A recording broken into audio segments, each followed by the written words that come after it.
Hello, my name is Reverend Dr. May Elise Cannon. Today is the 1st of April of 2025. It's been 543 days since the attacks by Hamas and other militants on the south of Israel. 543 days with hostages held, nearly daily bombing in Gaza, wars abound, violence still unabated. Updates of the last 24 hours, the bodies of 15 emergency aid workers from the Red Crescent, Palestinian Civil Defense, and the UN have been recovered from a mass grave that was found in South Gaza in Rafah. This was reported by the UN Emergency Relief Coordinator yesterday, saying that the workers were killed by Israeli forces while they were trying to save lives.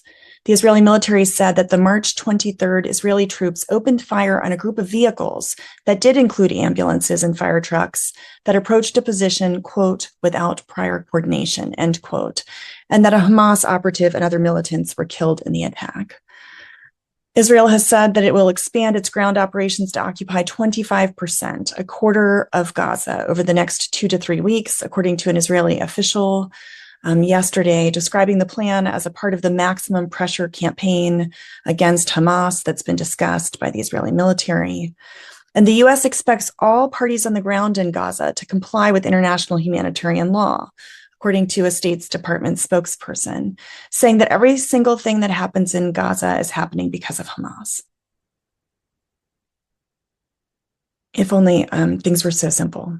And we call for all to be adjudicated for their crimes, including Hamas and all militants. We're calling for the release of hostages and the atrocities on October 7th to be held to account, just as we are calling for the 2+ million people in Gaza who continue now, after 3 weeks, to be given relief, humanitarian assistance, and food and water.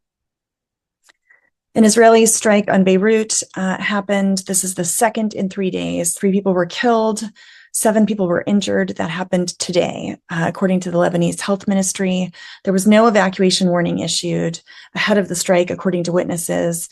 The Israeli military has said that they were attacking a Hezbollah militant who recently directed Hamas operatives.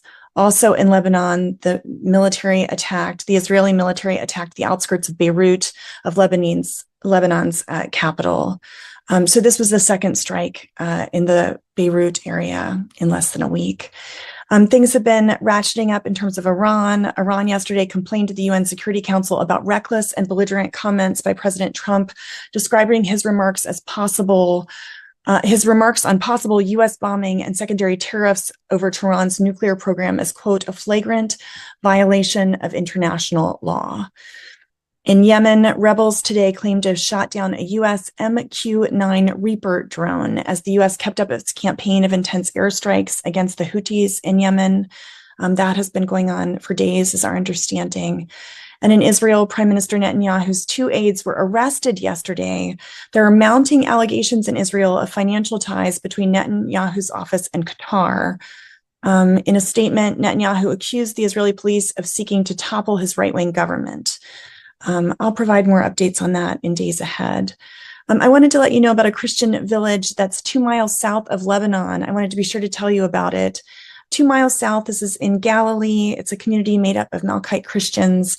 The Times of Israel wrote this article. Christians in northern Galilee lean into their faith as they fear for the future. There's members of this community of the Mar Elias Church. The name of the Melkite Christian village is Fasuta. It's 3.5 kilometers south of Lebanon. They've daily pulled their church bells, ringing for peace in the midst of war. Even during the war, the church bells rang every day, said Rima Hori, co-founder of Beit Rima, a cultural center in the village. They rang in the morning, at noon, and evening. It was a strong reminder that we are really protected and that we are safe. But rockets have been fired from South Lebanon into Israel, from Israel into Lebanon. The fragility of peace, which has not been existent in past weeks. There are 3,400 residents in Fusuta. They've lived under rocket fire for 16 plus months. It's a part of the community that we don't often hear about. The residents of Fusuta were not evacuated for the duration of the war, but the village became a closed military zone. When the peace treaty was signed on November 27th, 2024, visitors started to trickle in. And apparently it's a charming place to visit. And yet again, as Israel has maintained its presence in 5 different locations in South Lebanon, and as things began to escalate again between Lebanon and Israel, Fusuta is one of the many, many places that is vulnerable. So there are many other things I'm sure I could share about updates from today. We're hosting Reverend Dr. Munther Isaac tonight. We would covet your prayers about that.